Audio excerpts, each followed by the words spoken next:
ladies and gentlemen, welcome back once again, HOI4 the new order. Where we left off, I actually realized I didn't show anyone the nuclear events that happened after the nuclear war. The thermonuclear war hasn't been popped off, so I'm gonna be doing just that. I'll be showing you all the kinds of events that will be happening. Whenever you go through nuclear war, it takes a long while to actually get this shit going, because the game has to load up a lot of stuff. So I'll see you guys in a little bit when the nuclear war events pop off.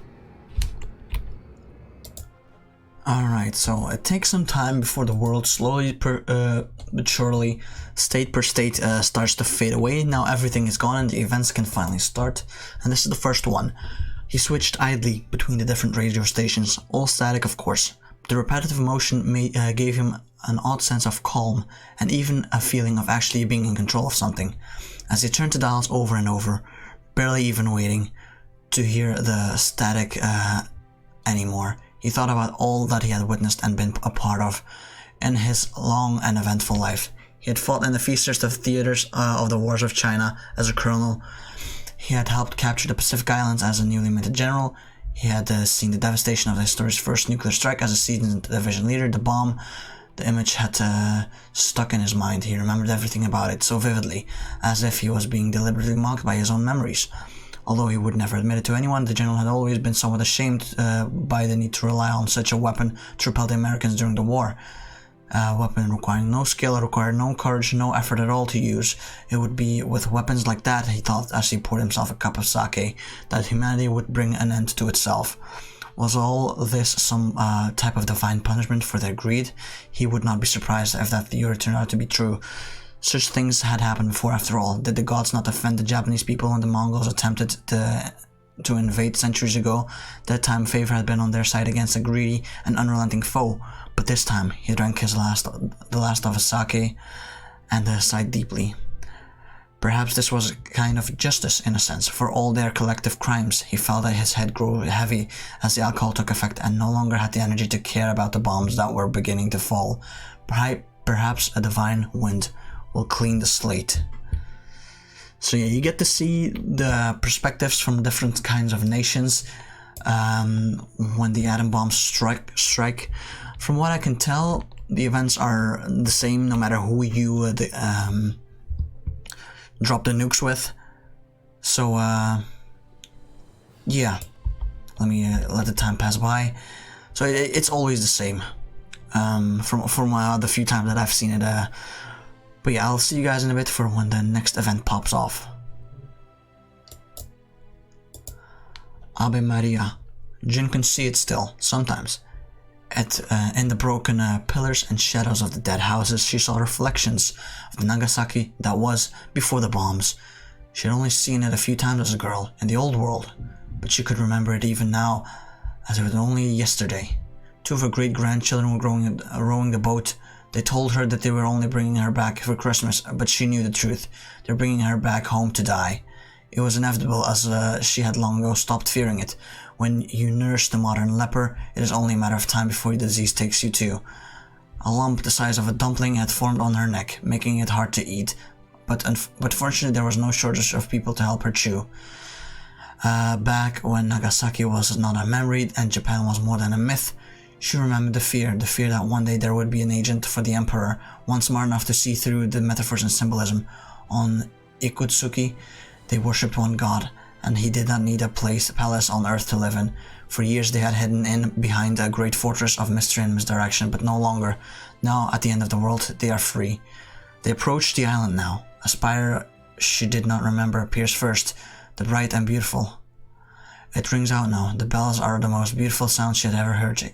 Jin remembers a promise long ago, one of the end of the world, a promise of heaven on earth, where God would banish the sinful and bring the holy to heaven. Well, it was queer sort of heaven, but it was better than anything Jin had ever dreamt of as a girl. Yes, there was pain, but there was such wonders to be found in helping, in serving your fellow children of God. A bleak paradise it may be, but a paradise it is still. Tanging ikaw. Tolfanu the world to heart. Ang bayang ko'y tang ikaw Pilipinas kong mahal. Nanay sang to him when he was young. Her sweet dolcetto voice always calmed him after down after a tantrum. When Tolfo asked her what the words meant years later, however, she simply gave him a sheepish smile and shrugged her shoulders. Family tradition, he eventually learned, passed to Nanay from Lola and from Lola's Lola, and so on.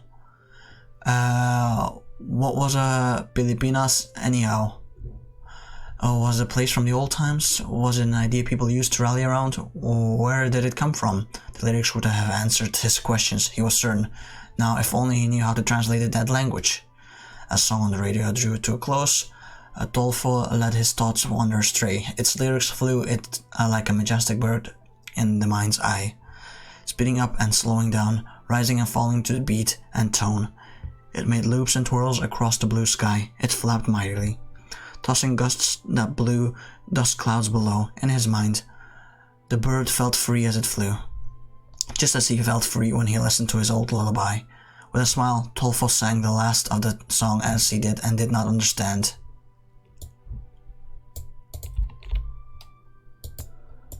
A Pacific Ocean. Another day, another mission the islanders impose on themselves, to save the poor few souls. Ever since the great explosions on the Big Seven, the islands, unfortunate enough to be attacked by a mysterious force, their crew had done nothing but work night and day for the good of the archipelago. The job was simple. Journey began from the base, and the small fleet of wooden rafts based on traditional designs set sail before the sun rose. It was not hard to make, although by the time resources got scarcer, navigation techniques were well known. They were spread out in the ocean millennia before everything changed, and the Great Explosion could not change that. Once they headed out into the sea, they simply had to search an island and rescue as many people to bring to the safe havens they resided in. However, this day was different. All the crew was tired as they approached one of the Big Seven. Sweat ran down their bodies, and waves crashed on the small boat. The weather was bad, real bad. It was not a good way to launch the largest operation yet, a rescue mission in one of the Big Seven themselves. Despite that, the sailors continued, and reached the coast by the afternoon. For hours and into the night, they would work endlessly, with their goal to evacuate as many civilians as possible. They boarded the large rafts made for them in panic, and screams could be heard as they fled the smoldering ruins, battling to get on the boats first. But the boats were not enough. The island was big, and before the fires, the foreigners had made it into a bustling town, one that could not be carried across the water on the sea. The locals were not quick enough broke into tears as the boats departed, with the captains making vague promises to return, but they never did.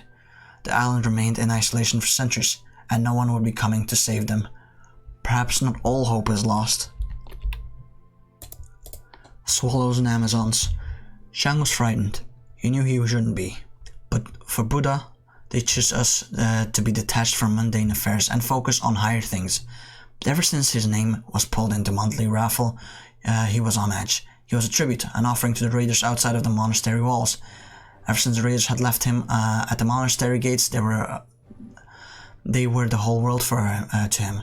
He never left, and he hoped he never would leave. Some men did. They stayed in the monastery, farming and meditating on the holy texts until they died and were thrown outside for the sky to take. But Shang was a good boy. He knew this place. Every month a man had to join the raiders, and in return they left the baby boys. It was the nature of things, the way the world worked. Where did the tributes go? No one knew. Some said they were eaten by the savages. Some said they were offered up to the sky god and his burning demons. Others said that they were just let loose, made to walk the stepways until the ghost found them, or worse, the Russians.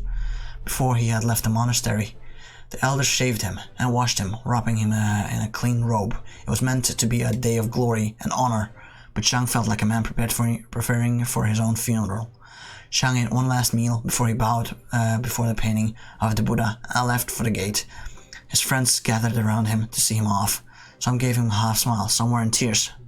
Most worryingly, some of them looked jealous. Perhaps they believed what the elders said and wished the honor was theirs and not his. At the gate, the elders were swaddling the babes in saffron clothes, but on the back of the horses sat a vision of his nightmares, his new owner, a raider. Abolish the self, center, and relent. Sokui no Rei. The retainer stood at attention, alongside 1,000 comrades, at the palace grounds. Old banners were praised written along their lengths, billowed against the gentle summer breeze. They all wore full armor, swords properly sheathed as they await His Majesty's arrival. The island may be torn and reforged and torn again, but some things are built to linger for a whole eternity. More than the labor of men's hands, or their riches, traditions and ideas are made of sturdier material than otherwise sturdy creations. One such tradition, born since the day of the first Emperor, they said, unfolds before his eyes. At last the golden pavilion had opened, unveiling the pristine visage of his liege. They all bowed in reverence to the last man. His Majesty stood up and calmly stepped forth, old paper in his hand. Before unrolling it and delivered a simple address, his tongue spoke of an ancient language none of them understood, but the message was clear: stand by me, and we shall bring peace to the islands once more. Thus they all shout thrice an old war cry. So there's still remnants of the old world. Apparently there's some reference to the Russians, and the Japanese emperor also still exists, so I'm guessing there might be some talks of reunifications. Moyai. In the great empire of seafarers to the far east, tall heads with stony faces adorn the maiden's head of their ships, the edifices of their buildings, the altars of their temples and palaces. Every man had his own name for these taciturn idols: protector, they who watch, Aringara. Whatever the moniker, the empire reveres them as its patron gods. Its guardian spirits comes to protect them from their abodes in paradise. How fate has twined this great people and their protector idols together is a tale handed faithfully from father to son, generation to generation, eventually written down in olden sheet by the emperor's first scribes.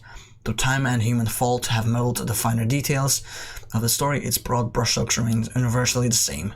It is said that their ancestors, once members of a great many tribes, sought refuge from the crimson days in a tiny island, as blues became whites and reds from fire and blood for 100 days and 100 nights. The island remained unblemished by either. Its people rejoiced at their good fortune.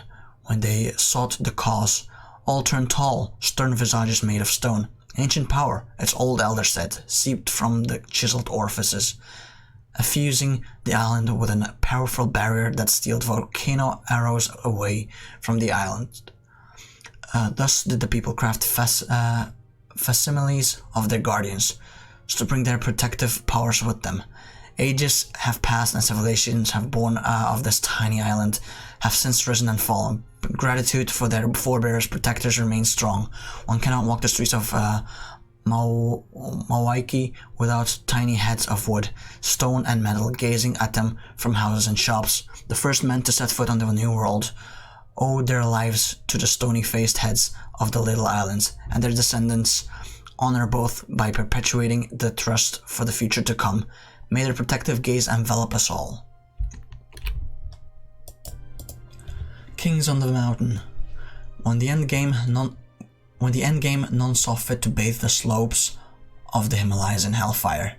Though some errant cities and airbases in the region tasted the flame, the calculation and strategics of the greater power generals had seen little benefit in scorching the remote and useless lands of the barren mountains, and so the slopes went untouched, feeling only the gentle sun-kiss of the distant thermonuclear blasts.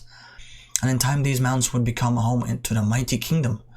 The people of this kingdom had once been called Sherpa, the people of the East, in a world gone to flame. Nobody knew what exactly they were to the east of, so the name would ultimately become obsolete. They had once been scouts, nomads, traders, using their centuries of experience with the mountains to eke out a living amongst the more settled folks. It would be these skills that would transform them into the rulers of the heavens.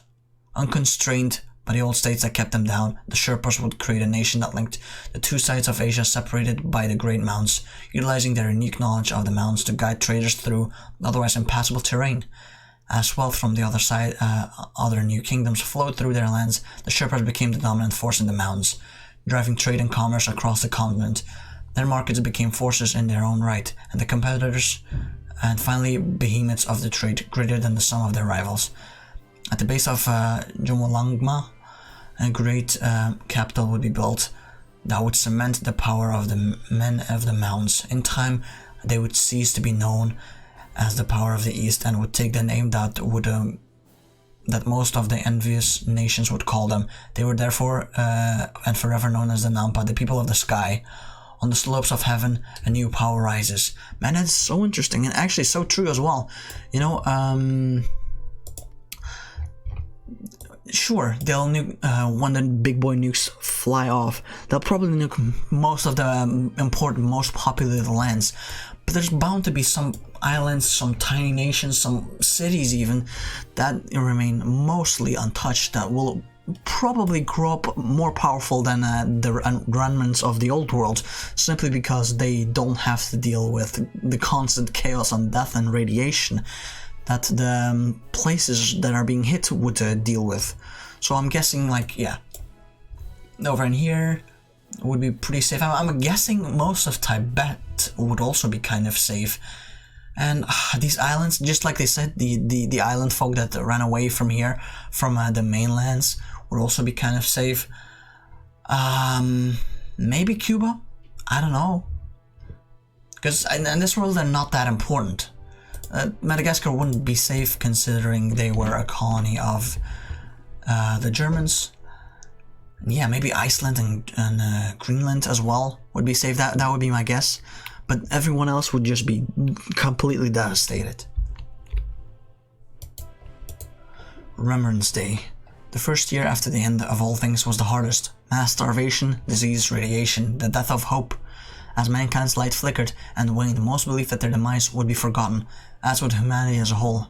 Every accomplishment, every beautiful artwork, every squalling child brought from the womb into their mother's tired arms, all had been a pointless waste, a cosmological oddity soon lost to the ravages of time.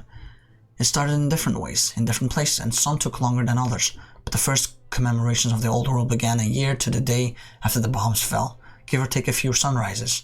In Germany, the shattered remnants of battalions would hold mock gun salutes for their fallen brothers, only conserving their ammunition to face the horrors of the end. In America, priests and their flocks found whatever safe place they could to plant hundreds of crosses to honor the fallen patriots. In Japan, shrines were constructed from scrap metal and rubble and whatever other debris could be scavenged to bring peace to restless spirits. It was ad hoc at first, and people only gave it their effort if they could afford to take the time away from survival. But as the years went on, each culture would do their best to keep the memory alive in their own special way. In Britain, survivors would lay out poppies and the wreaths of whatever other flowers could be found in the memory of the ghost of Albion. In Russia, men would meet on the day to drink to the memory of the lost sons to the motherland. From the Americas to Oceania, the depths of Africa to the far reaches of Asia, the dead would be honored. Even as the last vestiges of the old world became a myth, and memory of what exactly was being commemorated was forgotten, cultures continued to mourn what was lost. The Empire State would devote parades and poems to the ancestors lost to the ancient flame. The Molar tribe would hold a great hunt every year on what they believed to be the day of the end. The Zion prayers would be held within the dome of the Third Temple to give blessings to the ancient dead and thanks for their own survival. One day, a man would set foot on the moon and find an ancient bleached flag. He would look at the earth and remember those who had set foot here long ago and say a quiet poem in their memory. Man, that's really... wow. Dude, I love the writing of this. It's just so amazing. I can't even... I don't know.